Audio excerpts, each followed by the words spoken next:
My name's Casey. I'm an Army medic. As a medic, your training and everything leading up to you have scenarios and simulations, and none of it's the actual real thing. And all of what you see are just little injuries or sicknesses, illnesses that you help treat. After I was in Iraq, the pivotal point for me was when the first dead body that I'd seen, and he was a U.S. soldier, and he didn't die there.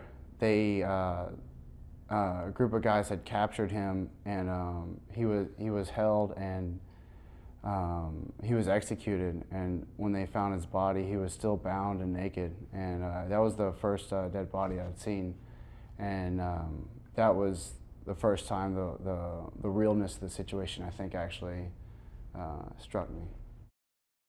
Everyone is so happy when you get back from deployment. It's just a big celebration. And then after that dies down, you start to settle into the realization of you're in everyday life. Everyone else around you is in everyday life.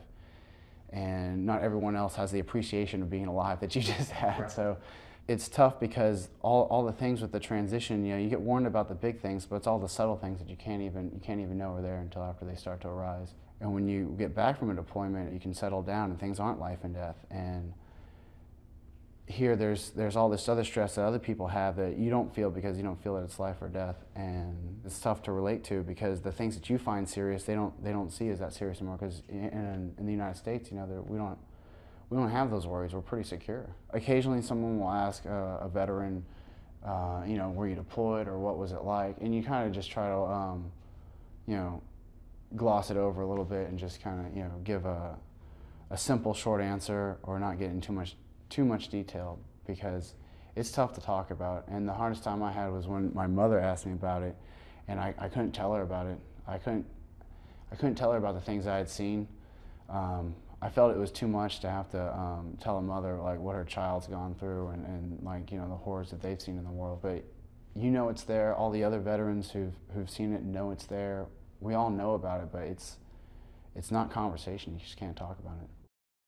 We all have trouble with driving because transportation in theater is, anytime you're on the move, you're vulnerable. So everyone's hyper alert and vigilant and trying to watch out for every little thing that could possibly be a potential threat.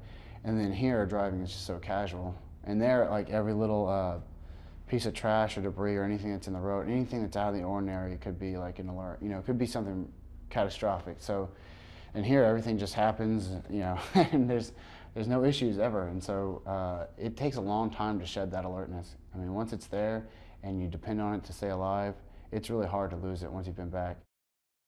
It's tough because, there are a lot of situations where I'm in crowded areas or where there's a lot of chaos and a lot of things happening around me, and it's really hard to feel comfortable there sometimes because it stresses you out, and you just want to maintain order and try to keep things at a certain distance or keep them at a certain safety from you, because it's hard letting yourself be vulnerable. And then when I get out of that situation and it passes, I can look back and I just think to myself what's wrong with you? What's going on?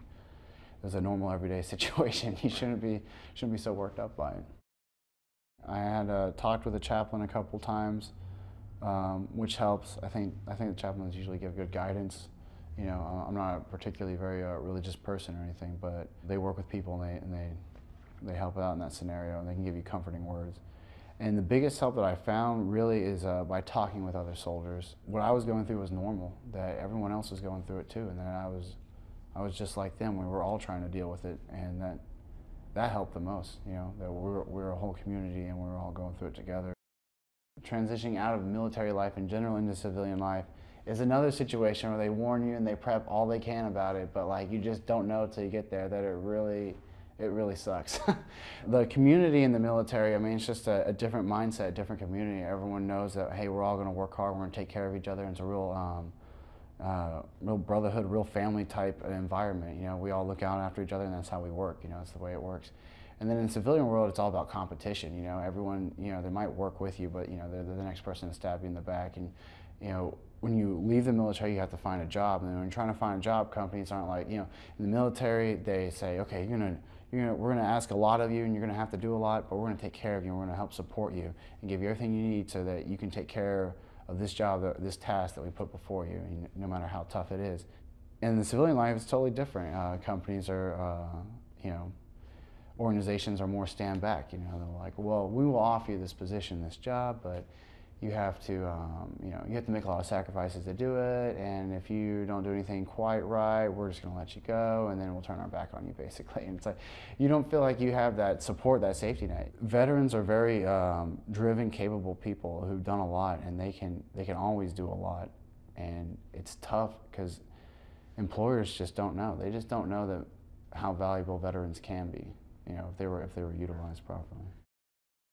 The biggest challenge you face is feeling alone and feeling like you're going through these issues alone. So it's important to talk to someone and at least find someone else, because there's plenty of people who've gone through this before, and there's plenty of people to talk to, and there's a lot of support, and it's of the utmost importance to know that you're not alone.